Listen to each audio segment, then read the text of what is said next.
Coming up on Texas Voices, Jarrod Birmingham stops by the Dixie Chicken to talk country music and, just day to day, what brings you a lot of joy. Oh, cows. Why his latest album has been a lifelong dream. It'll be hard living. Plus, First day when I moved to College Station, my husband gave to me hat and boots. she wasn't born here, but a Bryan art gallery owner got here as fast as she could. And later, sometimes you get so caught up in what you can't do that you don't let yourself enjoy what you have the opportunity to do. Aggie and barbecue baron Ronnie Schuff talks about family, music, and some Texas tales. But I know somehow I'll be okay. Texas Voices features the musicians, artists, and creatives of our great state next.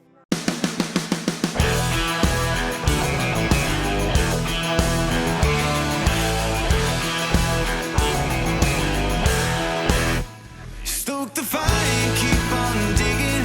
Make the most of what you're giving. It may seem cold and it may seem tough. Even steel will bend when you heat it up. You're on the road to better days if you can outlast the sun and outlast the rain. Ain't a lot of hard lessons made.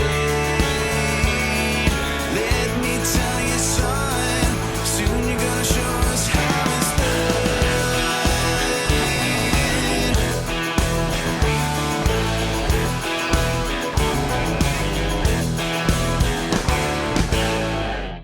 Howdy, and welcome to the iconic Dixie Chicken, located in the historic Northgate district of College Station, Texas. I'm Lindsay Lippman. 185 years ago, Texas declared its independence from Mexico, and you can bet that independent spirit lives on in its people. Texas country singer-songwriter Jarrod Birmingham embodies that spirit in everything he does. We sat down with him here at the Chicken. I'm really excited to talk to you. You definitely... Well, we've already talked. Oh, I know, the interview's over. So, yeah. You embody, to me, everything that Texas holds dear. Independent spirit, your father, a rancher. Tell me what it means to you to be from Texas, and tell me a little bit about, your upbringing and that sort of thing. It's funny that you say that because what I like to tell people, I've rodeoed for a living and played music. I've worked in the factories. I've worked in the oil fields. I'm a rancher. I am small town Texas, and when I came to grips with that, so I go to the smaller communities and I still play dance halls, right, where you meet people. I was okay with it. Well, I'm small town Texas too. I'm from Mahia, Texas, which has 7,000. Which sometimes I know it well. When you're from a small town, you try to beat each other with how small your town is. So. I'm gonna win. Yeah. Wait, how many people did you graduate with? Well, that's a different story. Probably more than you. But, but you had to go to school 30 minutes from where I live. I grew up in Longmont, Texas. I think the population's 16. Oh, wow. Or something. It's 15 now. Tell me about the ranch as well, and just day to day, what brings you a lot of joy? Oh, cows. My buddy Core Blunt. Everything's better when cows are around. Cows and deer and family. It's so much different because at the stage I am in music now, I'll play, but I don't care if I leave the ranch. And we sit on the front porch and watch deer, and I'm like Snow White. I walk through the fields with my buckets of corn and you have birds feed the animals. Singing on your shoulder. I do feed the birds. Speaking of singing, I absolutely love your latest album. Oh, you can really listen to it, on repeat. Thank you. But that seems like a project that you might have been wanting to do for a while. 25 years probably. Wow. The short go in a rodeo is the finals, the top 10, 15, and so I had this name of the short go for an album, and I wanted to do all cowboy songs, and I pitched it to every record label when I was in Nashville, and I think that's kind of been done, and I'm at the point now. It's you never know when it's going to be your last album, and so I went and did an album of my 14 or 15 favorite cowboy songs. Not necessarily the most popular, but my favorites. Right, And, right. Something that meant something to me. And, Yeah. and put it out. It's been fun. Europe's eating it up, believe it or not. It's That's fantastic. They're going to probably get me back over the Yeah. over the ocean now. It's interesting because I get the sense from you that maybe early on in your career, like you were saying, you didn't want to be like the cowboy singer, but that's so much of who you are. So Yeah. it must feel good to be able to just be who you are, not have to fit anybody else's mold. Just do your thing, you know? Yeah, that's probably the story of my life. That's how I lost all my record deals. Being myself, but no regrets. And and I think everything is due time. I'm not the same man as I was 12 years ago. I'm very comfortable in my boots and who I am, and I've never been more happy. I promise. So how often do you write? When I was in Nashville, you were forced to write 12 songs a month, and you kind of burn you out. It's, you know, I know it sounds cliche, but when God speaks to you, then you hold the pen. It'll be hard living. Now tell me about your time in Aggieland, and we're here at the Dixie Chicken, which it feels like everybody's got a Dixie Chicken story, but what does this place mean to you? I used to live in an apartment back then you could see it. Right. You could see the chicken from my apartment. I lived here. I love Aggieland. My family, my brother, my father. You know, it's a tradition. Spent many nights right around the corner in the back room here, but this is a time-honored Aggie tradition, and I'll be here with my daughter when she gets her ring. And I never got mine. I had other things to do, but definitely a hallowed place. Swapped the ring for a buckle? Yeah, I did. I swapped a ring for a buckle. What's the best advice that anybody's ever given to you, or something that you really try to kind of live your life by? An old cowboy man, when you talk about the music business, anything that you want to do in life, I was in the middle of the rodeo thing, and Joe Ray Custer, one of the best cowboys I've ever known.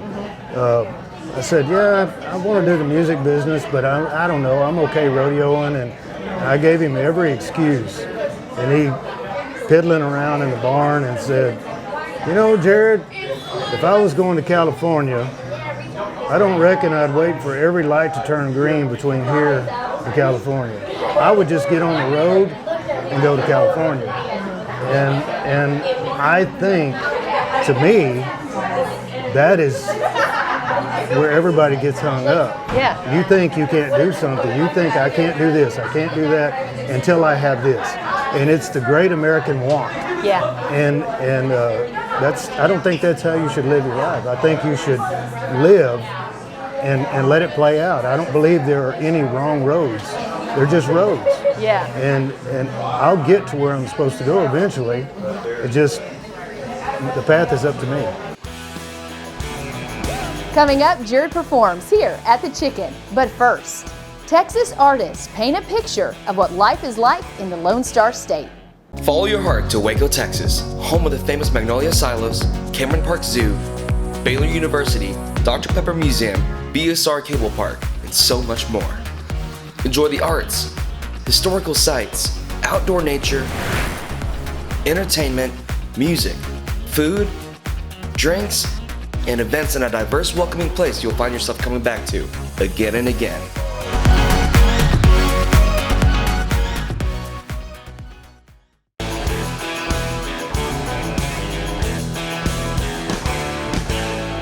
Rolling hills of wildflowers, or the outlaws of Texas.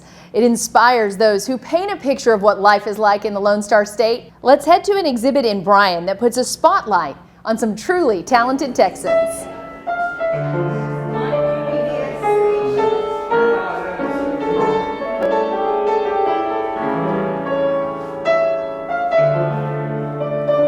Whether it's bluebonnets in the spring or the symbolism of this state's mascot, there's a lot of inspiration in the hills and plains of Texas.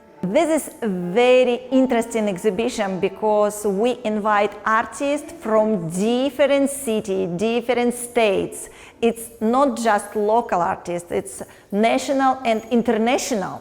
We have a lot of artists from different countries here.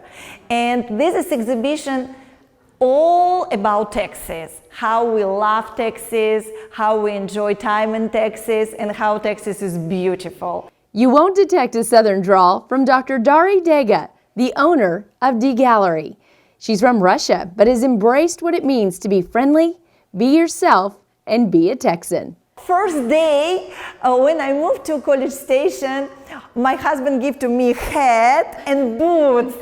And I so love horses. It's absolutely, I love horses. And I take photos with my hat and boots, and I say, oh, I'm blonde, the blue eyes, the hat, the boots, I'm Texan. Her gallery is open to all, and this exhibit is all about the state she's come to love. Supporting artists near and far is what they do. Bring my culture, European culture, international Asia culture to College Station for little make mix and support artists around the world. Artists like Mary Claire Maloney. I'll paint Venice, or I'll paint Paris, or I'll paint Brenham. For more than 50 years, she's painted the memories of others and her own. I share part of myself with every person that even just looks at my work, or takes home a card, or takes home a painting. Her work is on display during the Texas exhibit. She says it's not hard to find a focal point. And there's the Longhorn and the hill country and the flowers and just the lovely people. Proving Texas is a state of mind just as much as it is a state. I love it because I'm so love people here, and I try to do my best for collaborate art and create art here.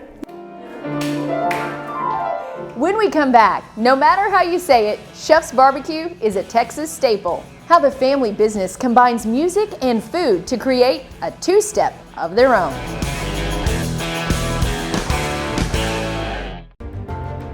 People are choosing the Brazos Valley to launch, grow, and locate their companies every single day. But in the Brazos Valley, our most valuable asset is talent. And their skills, their drive, their character speaks loudest.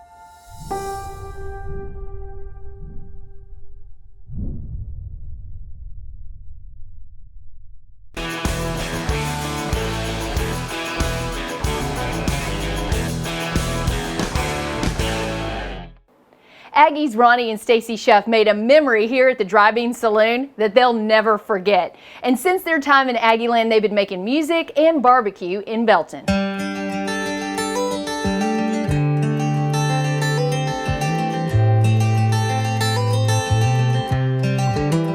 How often is your last name mispronounced? All the time. It's funny, I grew up rodeoing, so every time you'd ride into the box, that was kind of the running joke. You were wondering how the lady or the man on the announcer's booth up in the stands was going to say your name, right. You know, because they always had to say, riding into the box is Ronnie Schoepf, and you know, or something, you know, Schoepf. The SCH and then the O and the E. Oh yeah. And then the P and the F. It's a mess. It's been anglicized and changed around, and so you know, obviously we say Schuff and like SHUFF, Schuff, and yeah. Someone will call, and you'll hear people in the background talking. Hey, we just have a question. How do you say your name and your last name? And we say, you know, we'll laugh because we know we get this phone call a lot, and we'll say it, and then we'll go. They'll start, you're right, or I was right. Yeah, exactly. And then, man, was there anything else I can help you with? It's kind of the lunch around right now. Oh, no, we just wanted to know that. Thank you, bye-bye. To know Ronnie and Stacy Schuff is to have a true friend. When they bought the barbecue business from his dad in 2007, they continued a lifetime of service to the community, but to their own tune. The city came to us, and they said, you know that lot out back behind the restaurant there? Y'all really need to clean that up. And what had happened back there over the years, my dad had built up like some ash piles and different dirt work. And so kind of like a jungle, and I agreed with them, but I thought, all those years, you never asked Dad to clean that up. And now 3 months after I get it. And so, but it was a blessing. Once again, the weird things happened. They asked us to clean it up. We cleaned up that the backyard, we call it now, but we cleaned up the backyard and went, wow, wouldn't this be a great place to have a concert and to do something in conjunction with Belton's biggest time of the year, which is the Belton 4th of July Rodeo and Parade. And that's really kind of the way the whole music thing that came together. Music is how they met. Way before Randy Rogers and Wade Bowen tried to come up with this line, there's a friend of mine there, and he talked to Stacy as she walked by, and I asked him, I said, what's the scoop on her? And he said, I don't know, but she sure is fine. And so I handed him my beer and said, hold my beer and watch this. And I went out and asked her to dance. She hates that I say this, but I did go out to ask her to dance to show off, and Lord, that dance changed the rest of my life. We got on the dance floor. I don't think I had another beer. We danced every song until they turned the lights on, and so we've been together ever since.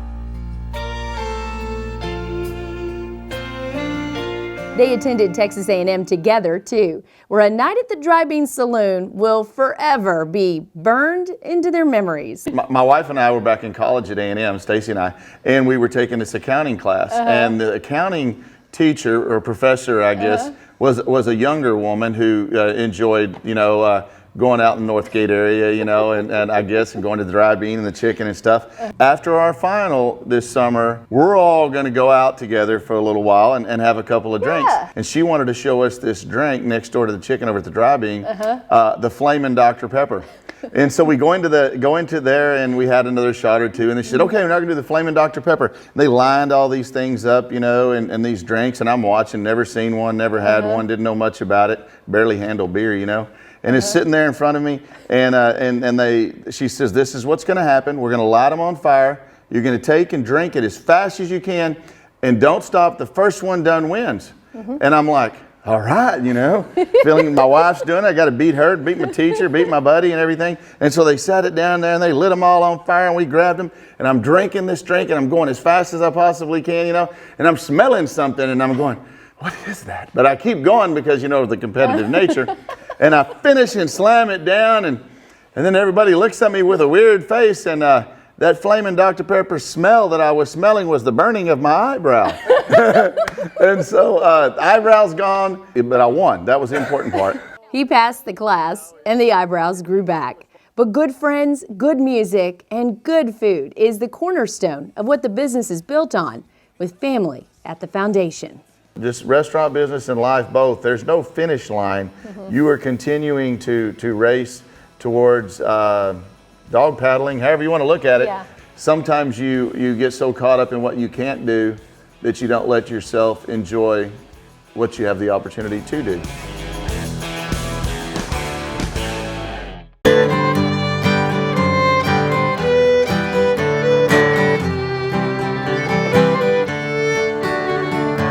Looks like the sun found its way out of that dark cloud, keeps following me around, at least for today. I got a rail home. Open doors and I burn some bridges. I'm still looking for my fairy tale end. There's a lot of time left before the credits roll. Quit trying to guess the ending. Enjoy the show. Enjoy your life, people. I'm still reaching for the stars, but I'm dancing in the gutter. Time's the only thing that's ever flown. And I still have faith in things unseen, but sometimes I gotta wonder what it is keeps me hanging on. Another December gone. Ain't the years, boys, it's mine. Make me act just like a child. 280 miles, boys. Make me wanna go home.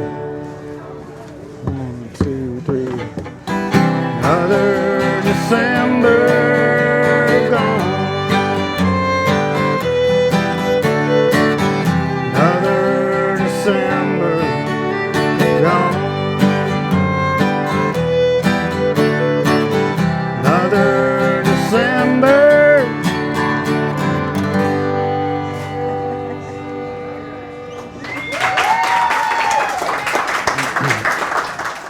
Howdy. In the 1970s, when Don Ganter and Donnie Ants were about to open the Dixie Chicken, amazing things were happening in the world of country music. Guys like Willie Nelson and Waylon Jennings, they grew tired of the national music scene and sought their independence back home here in the great state of Texas. And the outlaw movement was born.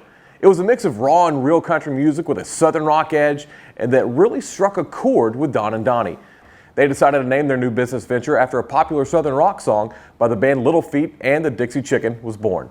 They dedicated the musical stylings here to the artists of the same vein seeking independence from the establishment of the time. Guys like Jerry Jeff Walker, David Allen Cope, Billy Joe Shaver, Johnny Paycheck, and others were the cornerstone of those early days. As the 2000s approached, a new group of artists who grew up on those guys were finding their own voice, and the songs of Jack Ingram, Pat Green, Roger Craig, and others fit right in with the attitude that the music of the Dixie Chicken cultivated through the years. Today, we still continue to play and champion those independent artists from Texas and beyond. Talk to anyone who spent time here, and they're sure to have a story of singing along with their friends to great Texas music. We always love to hear about your favorite Dixie Chicken songs, so hit us up on our social media accounts and let's talk music. Yo, give it up for Jarrod Birmingham!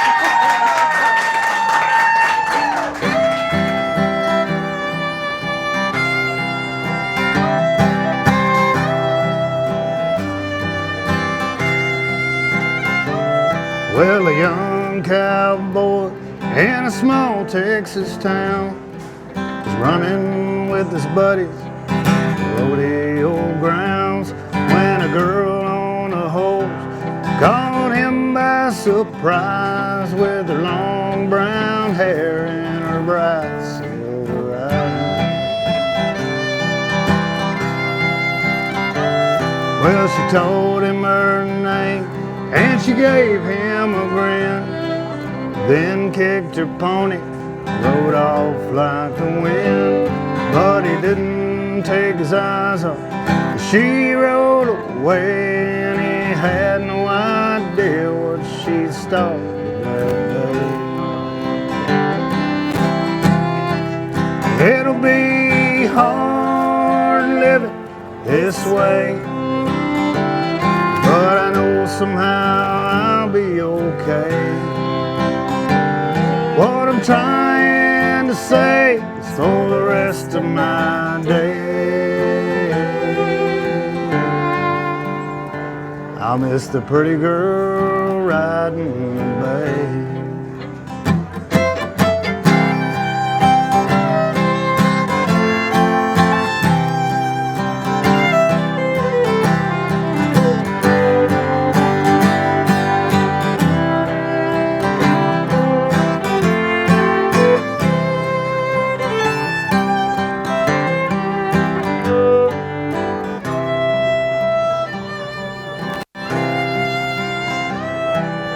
Short 4 years later, in an old Chevy truck, singing along to Navajo rug, holding hands, sitting close, both feeling fine, riding along, drinking wine.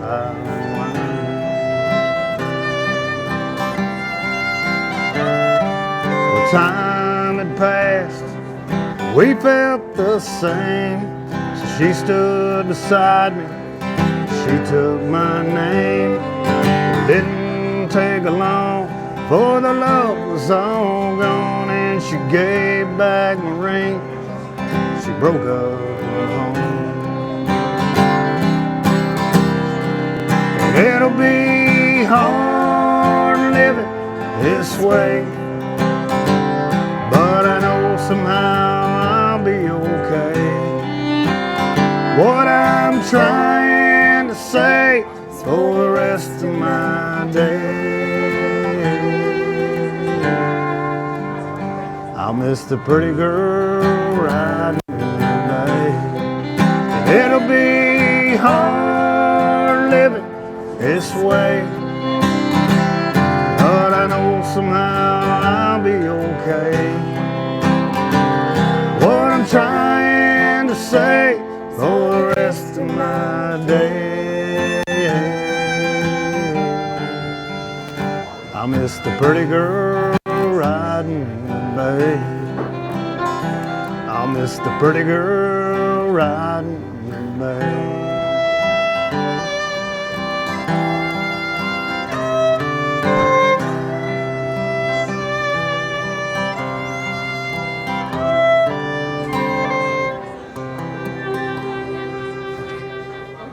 185 years, 185 years or 185 years ago? And 85? I don't think that's proper grammar. You know we were talking about drinking. I don't. Hold that thought. At the time, by the band movement was born. Hold on. You never said howdy. Texasy, everything's Texasy here. Yeah. Are you allowed to tell this story on television? My wife was there. Okay. She was laughing the hardest at it. That's funny.